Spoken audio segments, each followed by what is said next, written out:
ನಮಸ್ಕಾರ ಸ್ನೇಹಿತರೆ, ಇವತ್ತು ಜಾಮೂನ್ ಕೇಕನ್ನು ಹೇಗೆ ಮಾಡೋದು ಅಂತ ನೋಡೋಣವಾ. ಇದಕ್ಕೆ ಬೇಕಾಗಿರುವ ಸಾಮಗ್ರಿಗಳೇನೆಂದರೆ, ಮೊದಲಿಗೆ ನಾವು 3/4 ಕಪ್ ಆಗುವಷ್ಟು ಶುಗರನ್ನು ತಗೊಳ್ಳೋಣ, 3/4 ಕಪ್ ಆಗುವಷ್ಟು ನೀರನ್ನು ತಗೊಳ್ಳೋಣ. ಇದೆರಡನ್ನು ಮಿಕ್ಸ್ ಮಾಡಿ ಸ್ವಲ್ಪ ಕೇಸರಿ ದಳಗಳನ್ನು ಹಾಕಿ ಚೆನ್ನಾಗಿ ಬಾಯ್ಲ್ ಮಾಡಿ, ಇದು ಸ್ವಲ್ಪ ಅಂಟಂಟಾಗುವವರೆಗೂ ನಾವು ಮಾಡಿಕೊಂಡ್ರೆ ಸಾಕಾಗುತ್ತೆ. ಆಮೇಲೆ ಇದಕ್ಕೆ 1/4 ಟೀ ಸ್ಪೂನ್ ಆಗುವಷ್ಟು ಏಲಕ್ಕಿ ಪುಡಿಯನ್ನು ಹಾಕಿ ಮಿಕ್ಸ್ ಮಾಡಿ ಬದಿಯಲ್ಲಿಟ್ಕೊಳ್ಳೋಣ. ಈಗ ಮಿಲ್ಕ್ ಪೌಡರನ್ನು 1 ಕಪ್ ತೊಗೊಂಡಿದ್ದೀನಿ, ಅರ್ಧ ಕಪ್ ಮೈದಾ, 1 tea spoon baking powder, 1/4 tea spoon baking soda, 1/4 tea spoon ಏಲಕ್ಕಿ ಪುಡಿ, ಇವಿಷ್ಟನ್ನು ಚೆನ್ನಾಗಿ ಜರಡಿ ಹಿಡ್ಕೊಳ್ಳೋಣ. ಒಂದು ಬೌಲ್ಗೆ ಅರ್ಧ ಕಪ್ ಆಗುವಷ್ಟು ಮೊಸರು, ಅರ್ಧ ಕಪ್ ಆಗುವಷ್ಟು ಸಕ್ಕರೆ, ಇವೆರಡನ್ನು ಚೆನ್ನಾಗಿ ವಿಸ್ಕ್ ಮಾಡ್ಕೋಬೇಕು. ಈಗ ಕರಗಿಸಿರುವ ತುಪ್ಪವನ್ನು 1/4 ಕಪ್ ಆಗುವಷ್ಟು ಹಾಕ್ಕೊಂಡಿದ್ದೀನಿ, ಇದನ್ನು ಚೆನ್ನಾಗಿ ಮಿಕ್ಸ್ ಮಾಡ್ಕೊಳ್ಳೋಣ.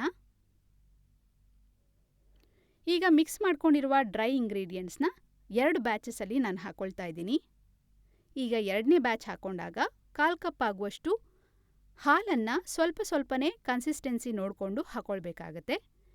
1/4 ಕಪ್ಪನ್ನು ಫುಲ್ ಹಾಕ್ಕೊಂಡಿದ್ದೀನಿ ಇವಾಗ, ಆದರೂ ನನಗೆ ಕನ್ಸಿಸ್ಟೆನ್ಸಿ ಸ್ವಲ್ಪ ಥಿಕ್ ಅಂತ ಅನಿಸ್ತು. ಹಾಗಾಗಿ 2 ಟೇಬಲ್ ಸ್ಪೂನ್ ಆಗುವಷ್ಟು ಹಾಲನ್ನು ಮತ್ತೆ ಹಾಕ್ಕೊಂಡು ಪೋರಿಂಗ್ ಕನ್ಸಿಸ್ಟೆನ್ಸಿ ಬರೋವರೆಗೂ ಈ ರೀತಿ ಮಾಡ್ಕೊಂಡಿದ್ದೀನಿ. ಈಗ ಬೇಕಿಂಗ್ ಟ್ರೇಗೆ ಕೇಕ್ ಬ್ಯಾಟರ್ನ ನಾನು ಹಾಕ್ಕೊಂಡು ಈ ಫೋರ್ಕು ಕ್ಲೀನಾಗಿ ಬರುವವರೆಗೂ ನಾನು ಬೇಕ್ ಮಾಡ್ಕೊಂಡಿದ್ದೀನಿ. ಈಗ ಫೋರ್ಕ್ ಸಹಾಯದಿಂದ ಈ ರೀತಿ ಹೋಲ್ಗಳನ್ನು ಮಾಡಿಕೊಂಡು ನಾವು ಮಾಡಿಟ್ಕೊಂಡಿರುವ ಶುಗರ್ ಸಿರಪ್ಪನ್ನು ಅದರ ಮೇಲೆ ಹಾಕಿ ಚೆನ್ನಾಗಿ ಎಲ್ಲ ಕಡೆ ಸ್ಪ್ರೆಡ್ ಮಾಡ್ಕೊಳ್ತಾ ಇದ್ದೀನಿ. ಸ್ವಲ್ಪ ಹೊತ್ತು ಇದನ್ನು ಹೀರ್ಕೊಳ್ಳೋದಕ್ಕೆ ಬಿಡಬೇಕು. ನಂತರ ನಿಮಗೆ ಯಾವ ಸೈಜಲ್ಲಿ ಬೇಕೋ ಆ ಸೈಜಲ್ಲಿ ಕಟ್ ಮಾಡ್ಕೊಳ್ಳೋದು.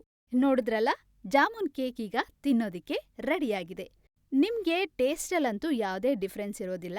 ನಾವು ಎಣ್ಣೆಯಲ್ಲಿ ಕರೆದಿರುವ ಜಾಮೂನು ಮತ್ತು ಈ ಜಾಮೂನ್ ಕೇಕು ಎರಡರ ಟೇಸ್ಟು ಒಂದೇ ಥರ ಅಂತ ಅನಿಸುತ್ತೆ. ನೀವು ಈ ರೆಸಿಪಿನ ಮಾಡಿ ನೋಡಿ ತುಂಬಾ ಇಷ್ಟಪಡ್ತೀರಾ ಅಂತ ಅಂದ್ಕೊಳ್ತಾ ಇಂದಿನ ವಿಡಿಯೋನ ಮುಗಿಸ್ತಾ ಇದ್ದೀನಿ. ಮತ್ತೊಂದು ವಿಡಿಯೋದೊಂದಿಗೆ ಮತ್ತೆ ಸಿಗ್ತೀನಿ. ನಮಸ್ಕಾರಗಳು.